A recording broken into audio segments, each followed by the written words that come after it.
Corruption has negatively impacted, it has its own negative impacts on every aspect of society and profoundly intertwined with conflicts and instability. It jeopardizes social and economic development and also undermines democratic institutions and the rule of law. The 2022 International Anti-Corruption Day seeks to highlight the crucial link between anti-corruption and peace, security, and development. At its core is the notion that tackling this crime is the right and responsibility of everyone, and that only through cooperation and the involvement of each and every person and institution we can overcome the negative impact of this crime. States, governments, officials, civil society activists, and also law enforcement officers, the media, the private sector, civil society, academia, and the public and youth alike all have a role to play in uniting the war against corruption. This morning in the studios, to help us discuss corruption and the importance of the International Anti-Corruption Day, we're expecting in the studios a representative from the Anti-Corruption Commission in the person of Patrick Sandy, who is the Director of Public Education and External Outreach. And already in the studio is Thomas Dixon, media analyst. And good morning to you, Thomas. It's always a pleasure having you on our show. Thank you very much. Good morning. What is your general assessment with the fight against corruption presently in the country? My assessment on the fight against corruption will be predicated on three things. One, it would be on the international ratings vis-a-vis the MCC scorecards. Two, it would be on the Accountant General report, the Auditor General's report. And three, it would be the reality on the ground.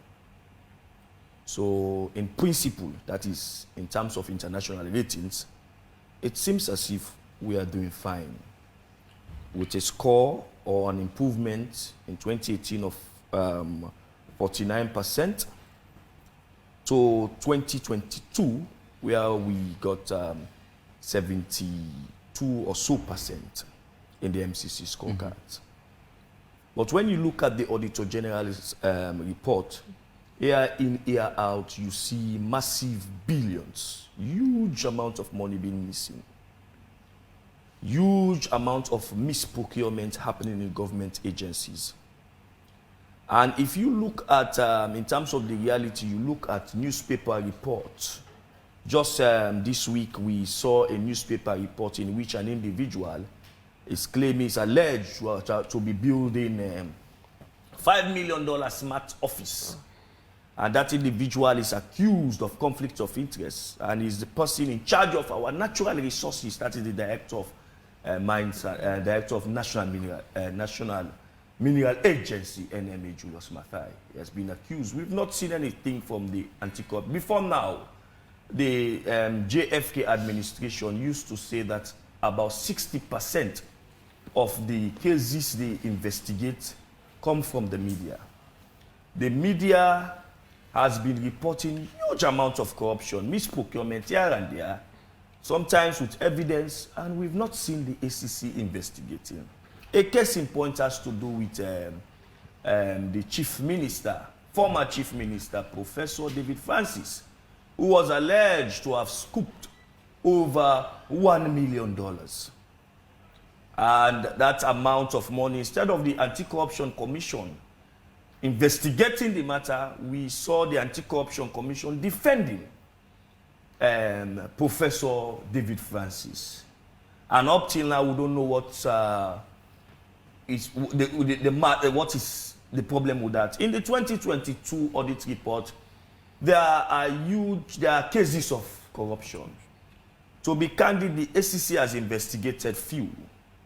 There are huge number of issues that should be investigated vis-a-vis the traveling of His Excellency the President to Lebanon, in which we are told by the audit report that a cosmetic company, a cosmetic and pharmaceutical company was hired to like do the traveling plans. And it's what comes to mind when it has to do with when they say cosmetical and pharmaceutical company. What has that company had to do with the traveling of a president?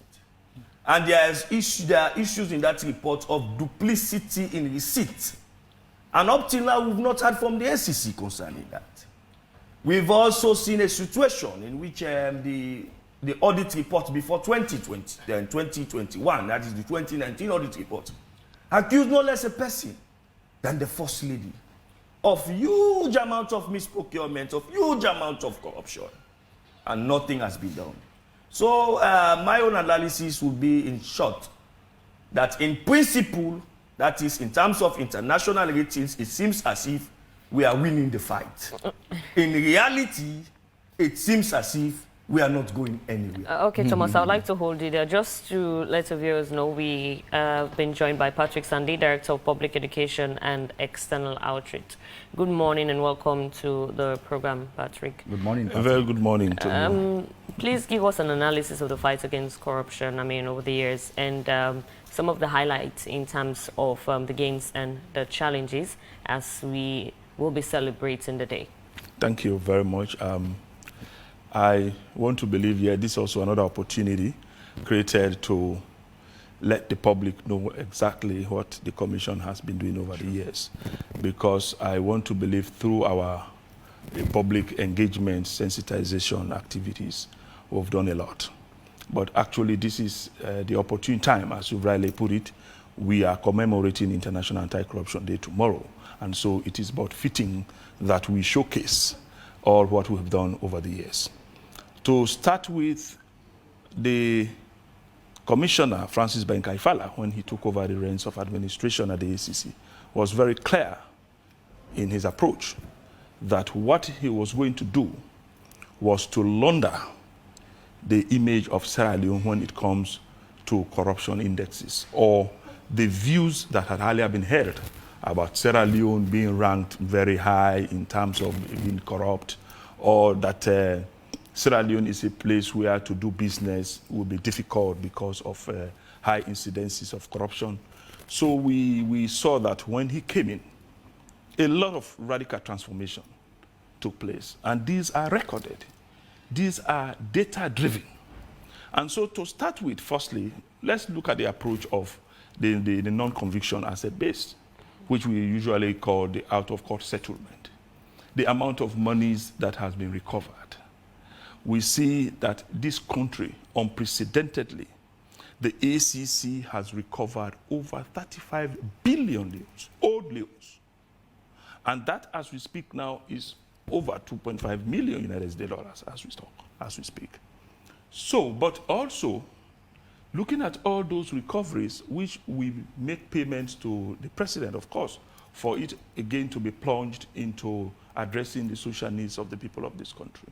We've also been able to recover funds for MDAs, institutions themselves. This is not part of what we are talking about in the region of over 35 billion old leones, such as the one for SALCAP, such as the one for SLRSA, and also Aberdeen Women, and we have institutions outside of Sierra Leone that, as a result of the conduct of some Sierra Leoneans who go outside there and then they cause resources to be lost, we have supported those institutions. So the monies also we have caused to be paid to those agencies, which otherwise would have been gone into corruption, is over 10 billion old leones.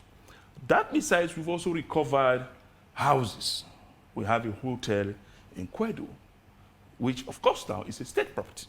We also recovered vehicles.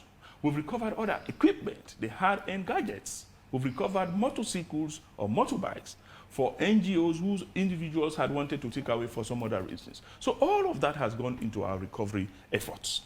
Now you come to the aspect of investigations and prosecutions. We've also done tremendously well. You all know that as we speak, we now have a special division within the High Court, which is the anti-corruption division, with dedicated judges.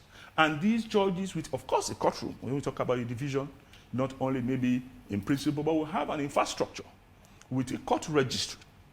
All the paraphernalia that involves in terms of stenographers, registrar, they do all of those, all in the bid just to expedite our cases. And they are going on quite satisfactorily in terms of the turnover period of cases that we've charged to court.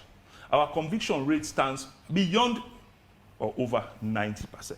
The number of cases we charge to court has increased considerably over the years. And so in the aspect of investigations and prosecution, a lot has been done.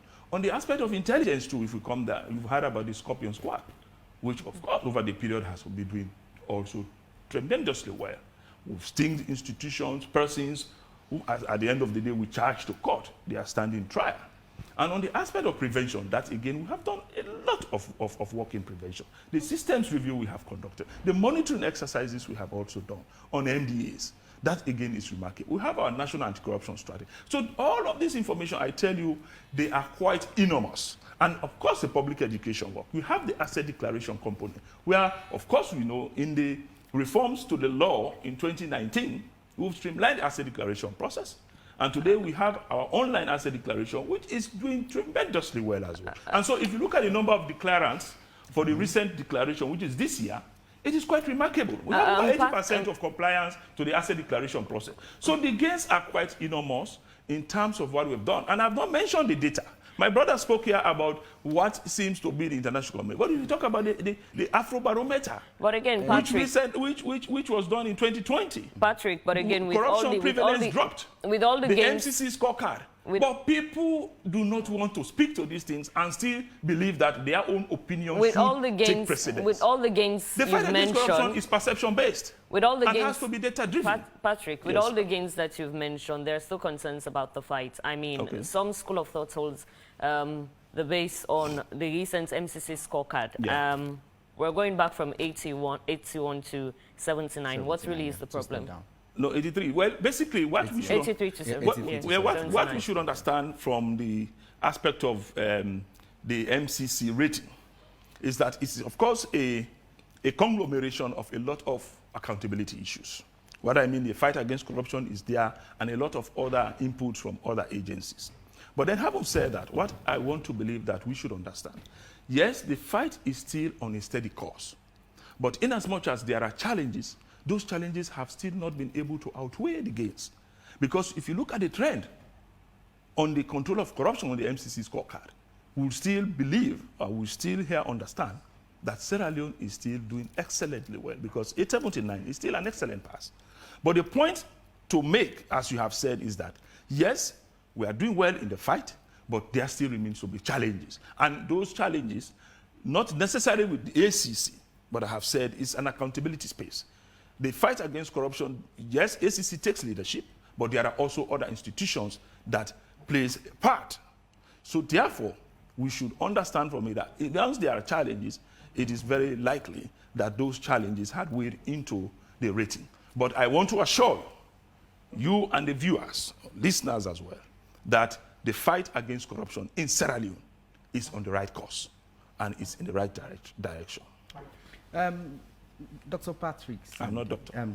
Patrick Sandy, I beg your pardon. Sorry about that one. Whilst you were hammering home your points in terms of the certain strides or the moves that the Commission has made in order the leadership of Ben K. Fala, it sounds so good. Yeah. In fact, very good. But again, Thomas Dixon highlighted a number of issues. Whilst he started his statements, he mentioned three key things.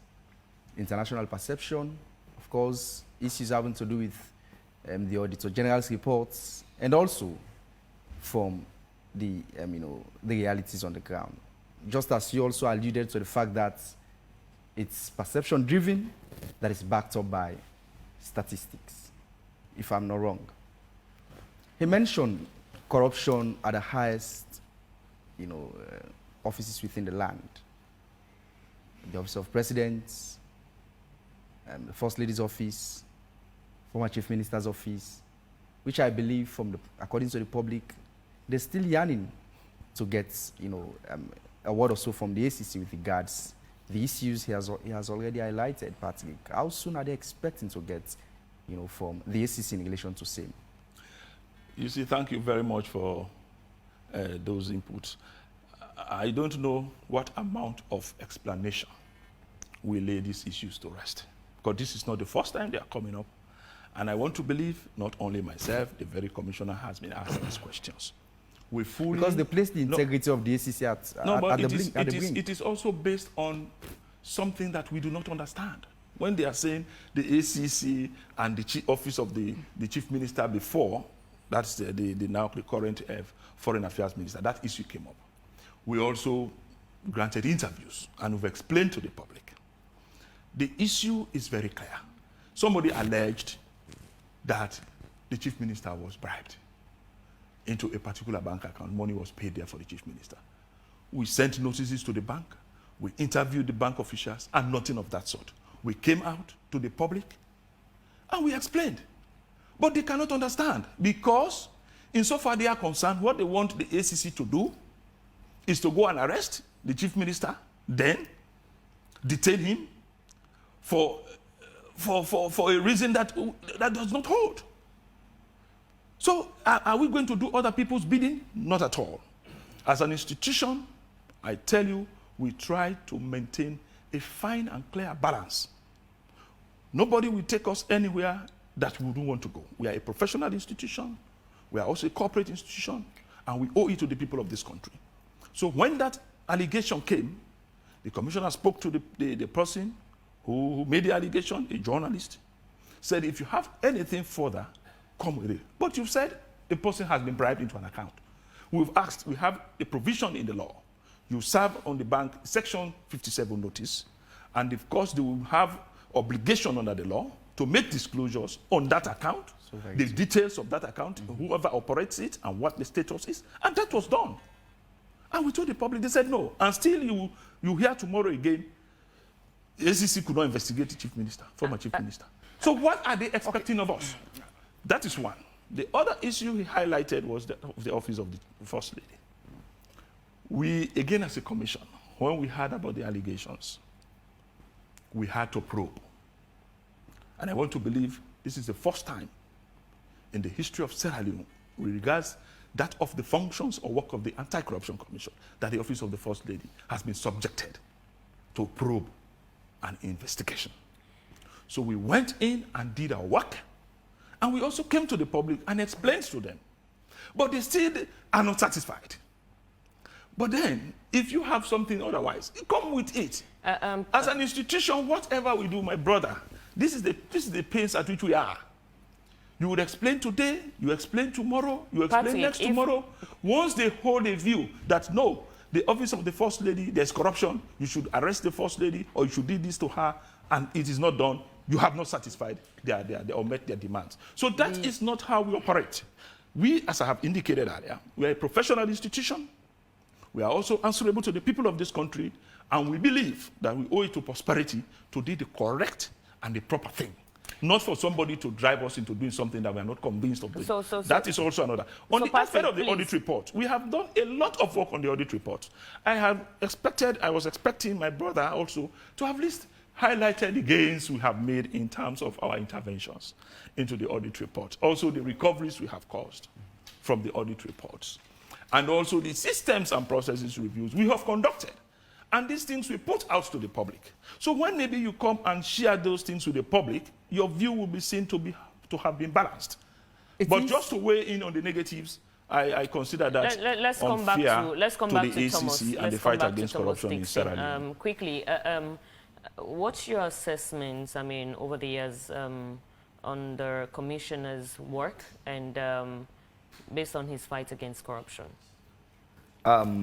Before answering your question, let me just clarify the last point the ACC man made. I think because you are late, I highlighted that interventions have been made in the audit report, but there are lots to be done. It seems as if the ACC is like a rope catching the fly and letting the out go free. The shortest investigation in the history of this country is the investigation on the former Chief Minister, David Francis. And that is the reason why people are not convinced.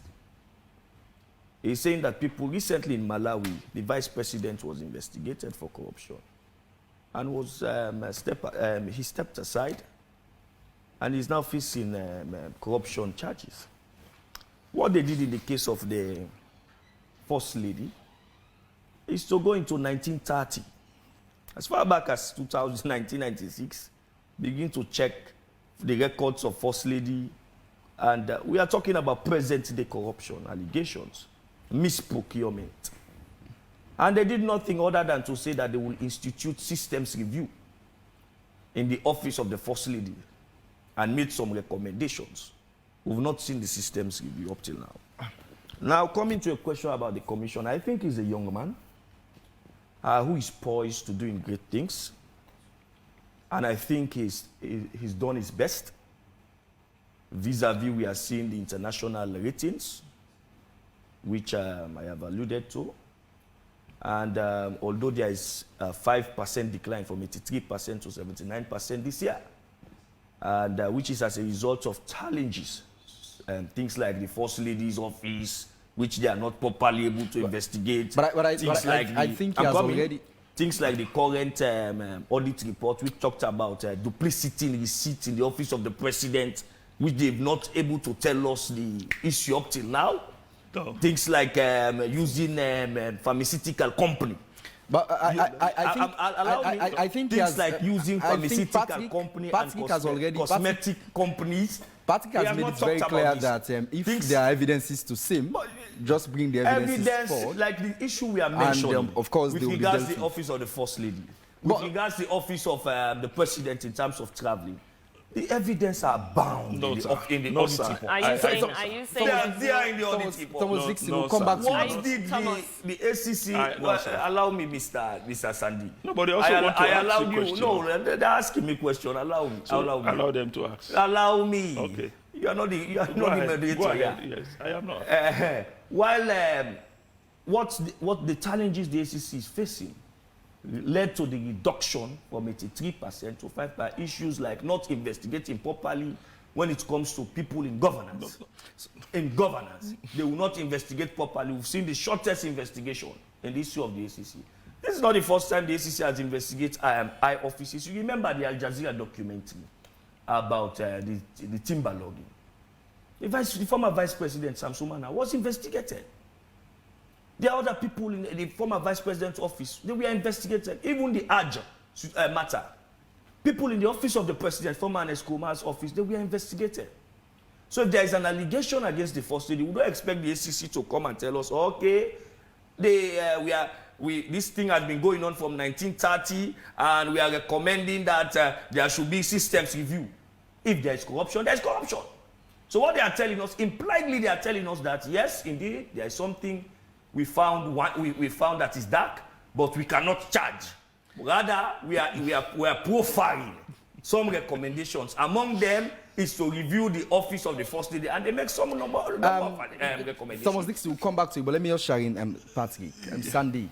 I believe it's as a result of the fact that they had wanted to ensure effectiveness in the fight against corruption. That's more the reason why the ACC is given so much power, and one of such is the power to even skip the magistrate court and go directly to the High Court, for jumping, also to speak.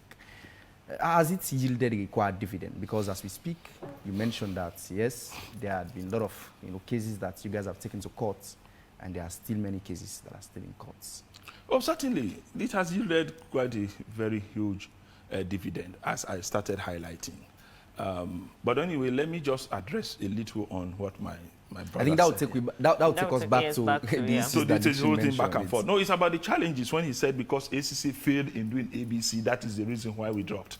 And I can't sit here, I don't respond, because what he is saying is not factual and it's not driven by anything whatsoever. It is just perception. Because what I believe that normally affects those things when I say challenges, they include the kinds of publications that are being made in regard to the work of the ACC, which may not be the truth.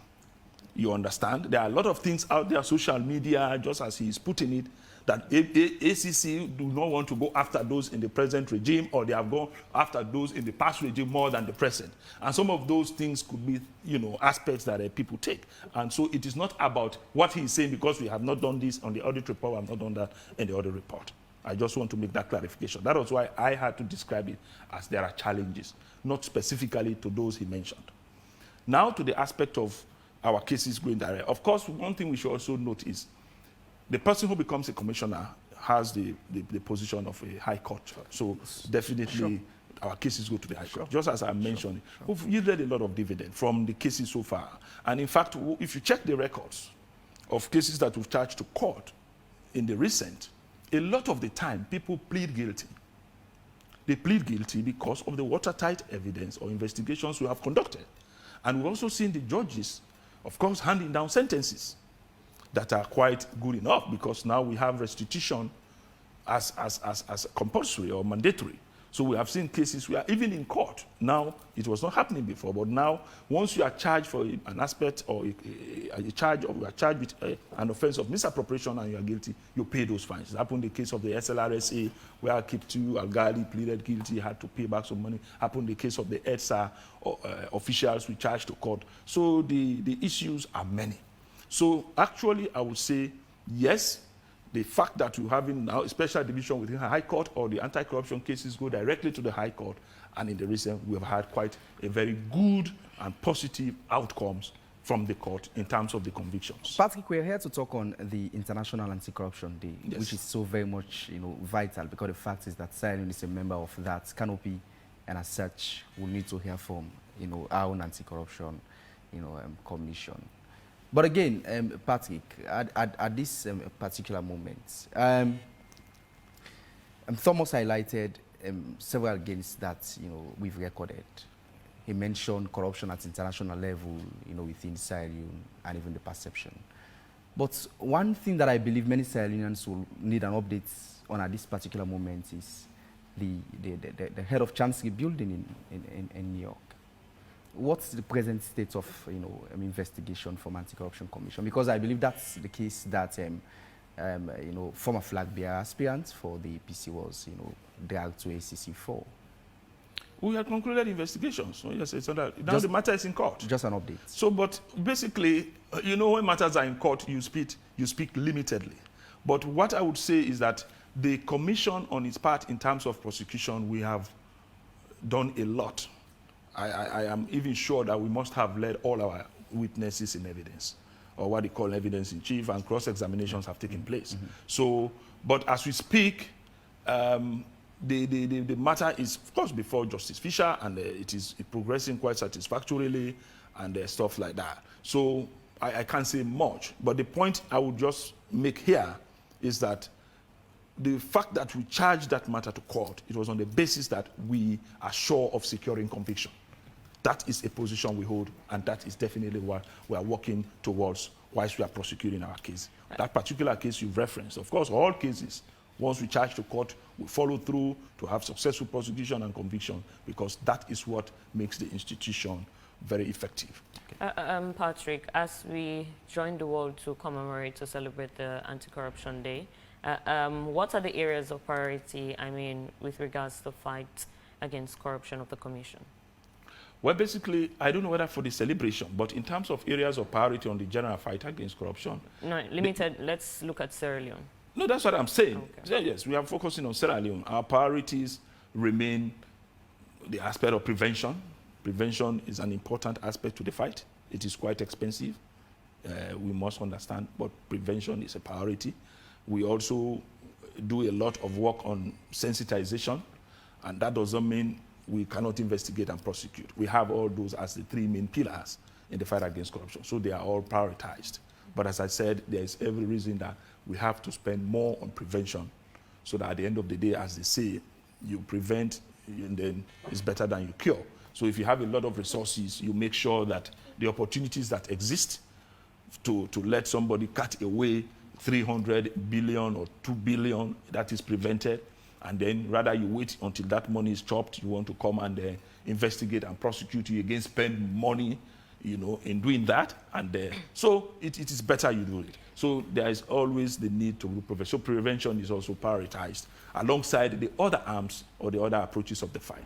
But on the conference tomorrow, which is to mark the International Anti-Corruption Day, we have decided to focus on persons with disability and the private sector. Over the years, we have also had specific institutions or groups of persons who have targeted.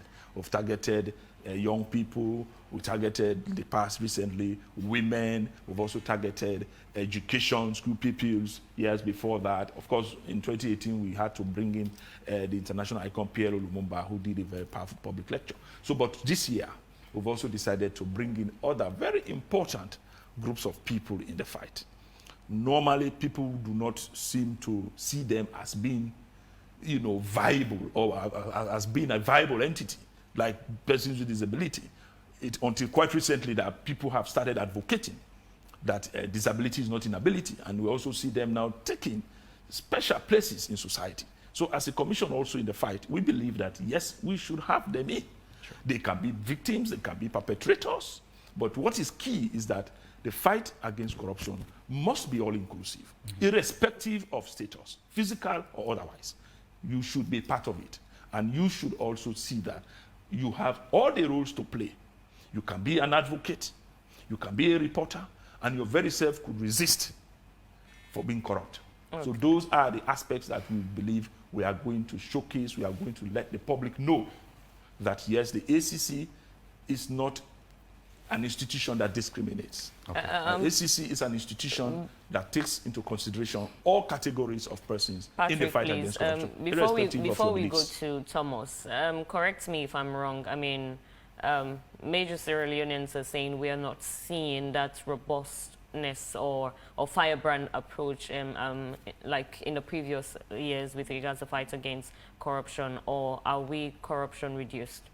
No, but I would definitely correct you. That is not true. It is not true because, But Thomas here holds a different view. Oh, definitely. Definitely. He holds that view. So, but what we are going to say, or what we should understand, is that people have the context in which they put the fight against corruption. That's the problem. And what is that context? That context is what suits them. That context is what they think. You understand? But even as we speak, we still have cases we are investigating. I don't know what they mean by robustness. It's also maybe to be up there, jumping here and there. We believe that when the issues come to the ACC, they are being dealt with in a manner as we have done ever before. Okay. So that is what I hold. So this issue about you are gone more to the past than the present, it is not true. You were more enthusiastic, now you are not. It is also not true. We are still doing our work. And as I said, wherever the evidence leads us is where we go. When we get information about anywhere, we sting, and these things are happening. And you see us on social media. We are letting the people know. We are in heavy public engagements. As we try to usher in Thomas Dixon, yeah. This year's fight from research, it makes clear that, this year's International Anti-Corruption Day, it makes clear that it highlights, of course, the link between anti-corruption, peace, security, and development. So how best does Sierra Leone fit into this, agenda? Oh, certainly. The fight against corruption, as you've said, in those related areas, security, development, Sierra Leone fits in very well. That's the more reason why we have seen the fight against corruption to be very important to the survival of this country. So if you don't treat the fight against corruption very seriously, you will also risk this country elapsing into conflict. Even the TRC said it. So they are quite interlinked. Okay. The promotion of democracy, the fight against corruption is key. Economic growth, it is key. In terms of security, it is key. And that's the point where also His Excellency the President emphasizes, that corruption is not only a governance issue, it is also a security issue. So we should be minded about it. And that is the more reason why we declared war on corruption, and as the leader, Francis Baikavala too, supporting this fight. And all of us at the ACC, we are mindful of that. And that's why we are not in any way letting our guards down to making sure that you can let people off the wall or things happen, because you risk this country to relapse. And the most recent of people to have joined the fight are the police wives. Thomas Dixon. Well, I won't comment. I think the fight against corruption, everybody is needed. Every single individual is needed in the fight against corruption. Be it the police wives, be it the wives of journalists, everybody is needed in the fight against corruption. Coming to the issues of corruption in our society, I think, as I said earlier, we are making gains, but corruption is still prevalent. And there are issues, there are pointers. These are pointers that are telling us that there are some people that we are not investigating, or we are not investigating properly. And or after investigation, we'll come on here we'll do a write-up and profile recommendation instead of charge to court, while others in same situation will be charged to court or will be asked to pay money. You are aware about the Chinese rice saga, about 60,000 bags of rice. The AC said they did investigation and they wanted to charge to court, but the Attorney General then said that the trial should be by judge and jury. And it is unprecedented for them to allow a trial by judge and jury. Now we have a new Attorney General.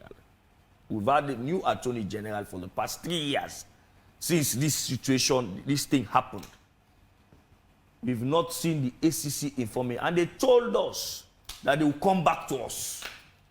Now that we have new Attorney General, what are they doing with regards to 60,000 bags of rice, or more than that, involving a former Minister of Education, now Minister of Labour, Alpha Timbo, a former Deputy Minister of Education, who is also now Deputy Minister.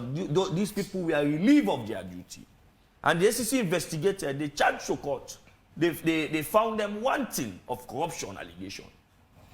And they said that the Attorney General, the Office of the Attorney General said short trial should be done by judge and jury.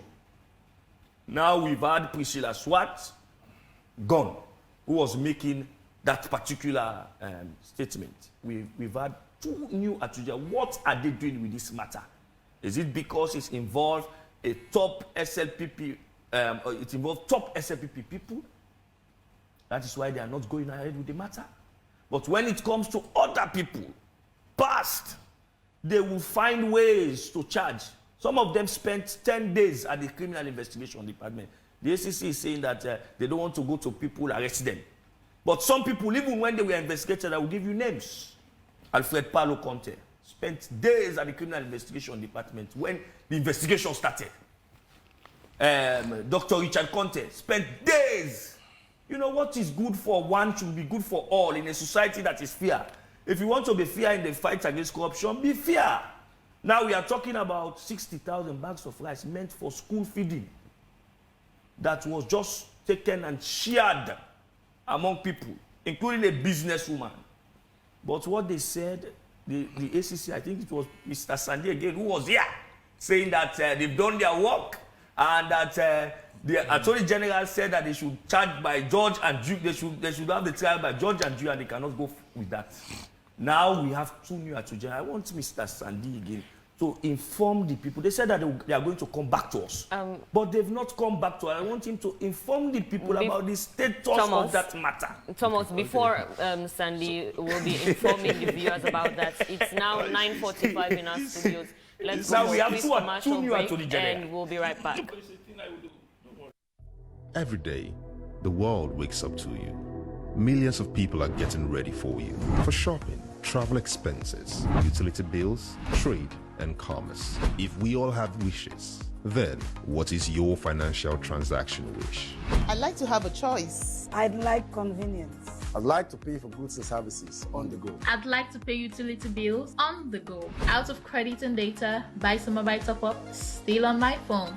Oops, lights out. I'll buy some ETSA, still on my phone. I like to make payment from my account to another account through my mobile phone. As a CEO of a company, I would like my staff to receive their salaries through bulk e-payment without the risk of transporting cash. Rokel Commercial Bank SIM Corp does it all. Rokel Commercial Bank SIM Corp Think of it as Money when you're close to home and when you're away from home for unexpected expenses, and money for those times when cash fails. If you can dream it, you can become it. If you can imagine it, you can achieve it. Rokel Commercial Bank SIM Copper is all you need.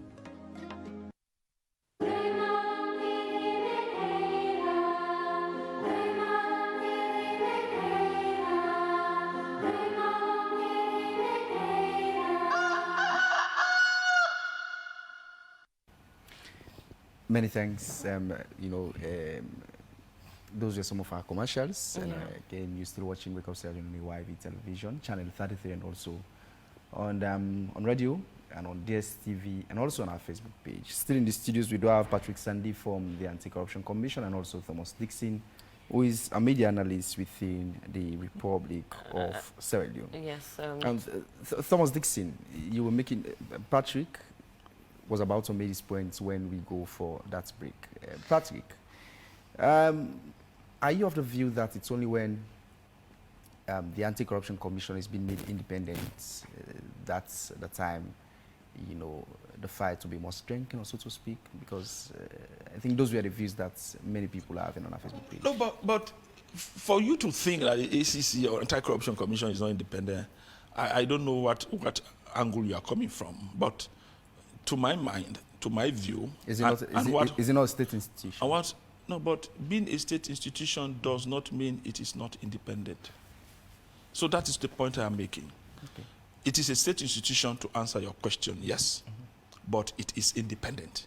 It is operationally independent. Okay. Whilst the commissioner and its members of team are doing their work, they are not subject to the control or direction of anybody whatsoever, not even any authority. So that is the point I'm making. And that is what has sailed, that is by which the ACC have sailed through over the years. You see the interventions we have made, I keep saying it.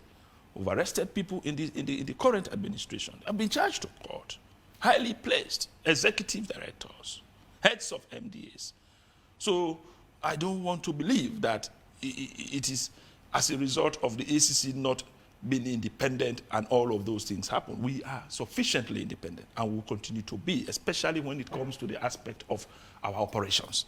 You can say, yes, the Minister of Finance gives us support financially, if that's what you want to talk about, but where can we get our funds? When even in the donor community, we see challenges, especially with the current global issues. So, but I think it should be seen that the government of a country being serious to fight corruption, supporting the institution itself. So that is the point we should make and we should understand. But so far, in terms of our operations, in terms of things we do, charge to court, go do this, go do that, nobody has asked us to do so or not to do so. So that is the point we should understand. Okay. And I want to say here emphatically, it is on those bases that we have made these gains. So that's the point. Let me come back to you, Thomas. Are there specific areas, or you think the Commission is missing it, especially one that has to do with the pedal in ranking with the MCC scorecard? Well, I think I predicated my discussion on three things: the international perception, the Auditor General's report, and the reality on the ground. I think in principle, as I've said, they are getting it right, except for this year we are in they reduced from 83% to 79%, which is a 5% reduction, which might be, as Mr. Sandy said, about the challenges or for what people are saying it because they are not fighting corruption inwardly. I think the former British High Commissioner also highlighted the fact that corruption should be fought inwardly, meaning we should look at the current system and fight corruption. And if you look at the audit report, year in, year out, billions have been missing. They've made some strides in trying to investigate some issues, but there are lots of issues. Take, for instance, the 2020 audit report, in which billions, that one was described in audit in terms as a very bad audit report. We should have seen people now being charged to court. We should have seen people paying money. But Mr. Sandy is here, he will tell us the recoveries they've made with regards to those billions. We'll definitely talk about that. With regards to those billions in the 2020 audit report. So I think they are doing their bit, but there is a lot more than we can do. And I want to say one thing that must be infused in the fight against corruption is fairness. It's fairness. The Anti-Corruption Commission must be seen fair, must not be seen political, must not be seen targeting opposition, must be seen targeting all, devoid of party, devoid of color, devoid of region, devoid of ethnicity. Patrick, I would like to round off with you giving us some statistics on some of these things, recoveries, prosecutions, and if possible, prevention measures for this year 2022. Yes, well, basically, if you look at our recovery for this year, we are over 5 billion leones in terms of the recoveries we have made.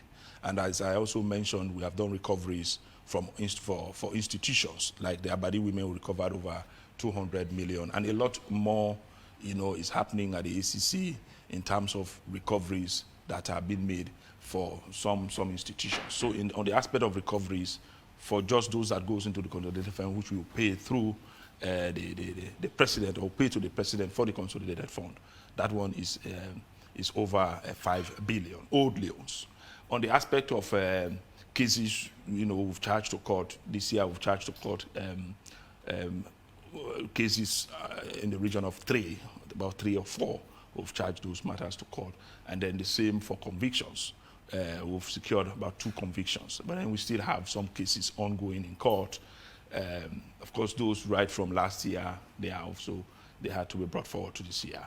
So a lot is happening also in the courts. And on the aspect of prevention, we have done systems review in 5 or 6 MDAs. We have also done what we call anti-corruption policy reforms in about 4 of these MDAs. And we have our national anti-corruption strategy implementation, which of course will end in 2023. We have also done monitoring on the implementation of that strategy, and the results are also very good.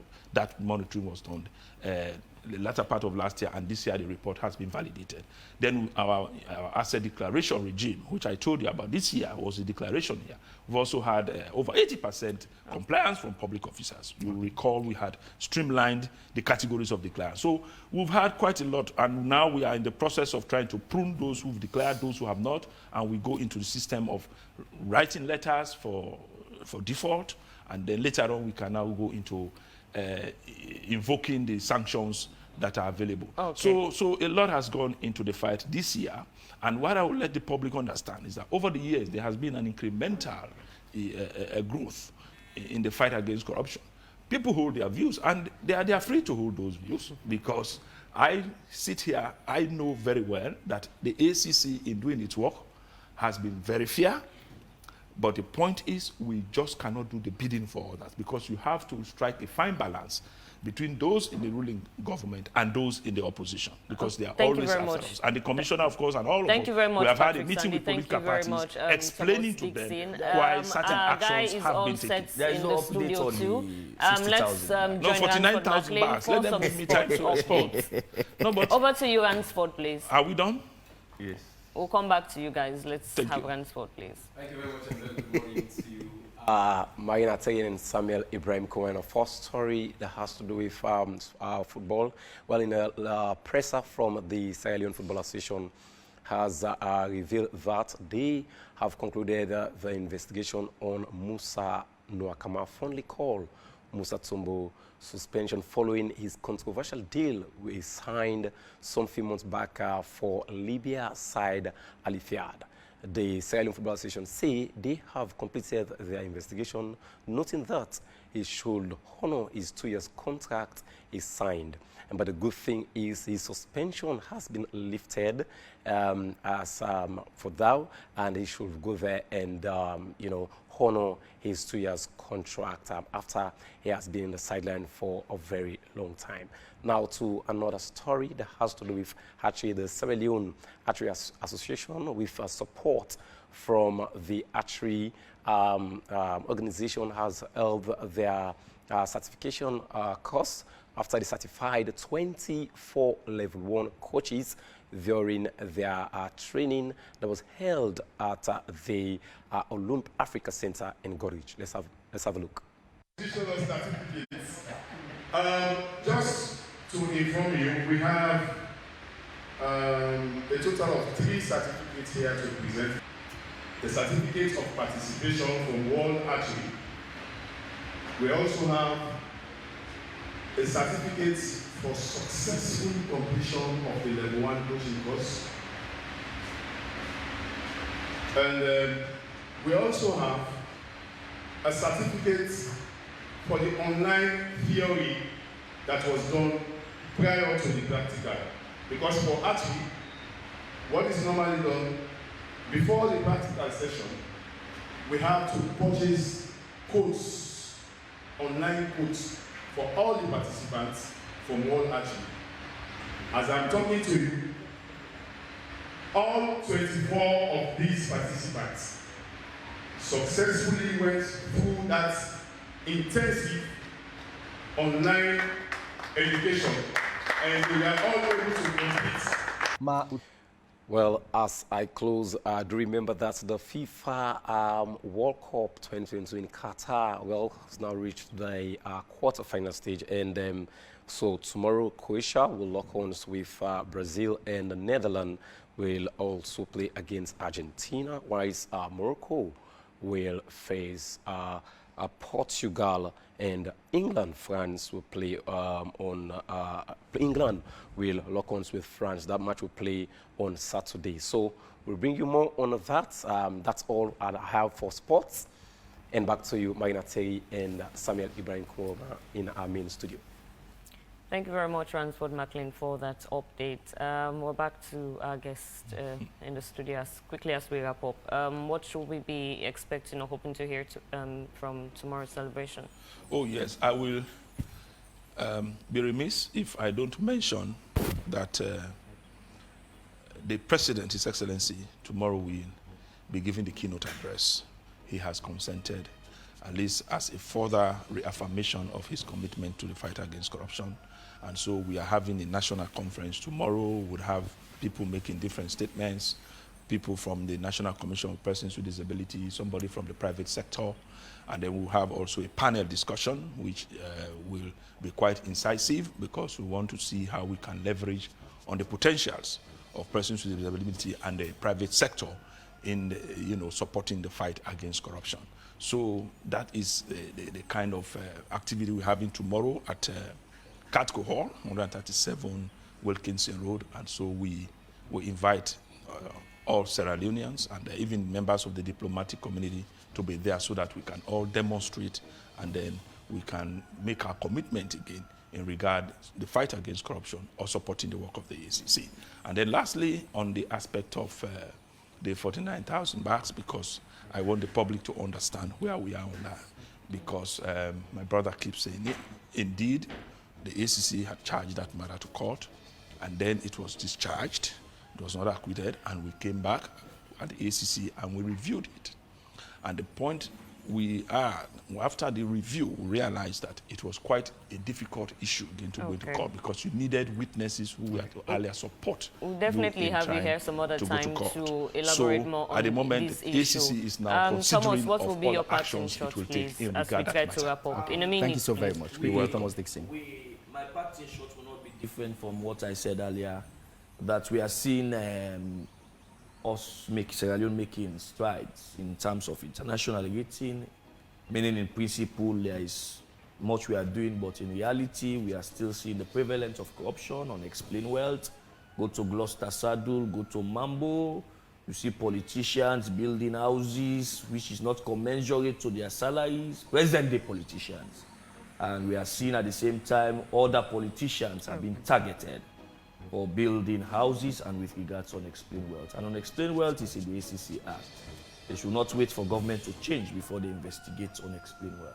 Okay, thank you very Many much. thanks to you, Thomas Dixon and Patrick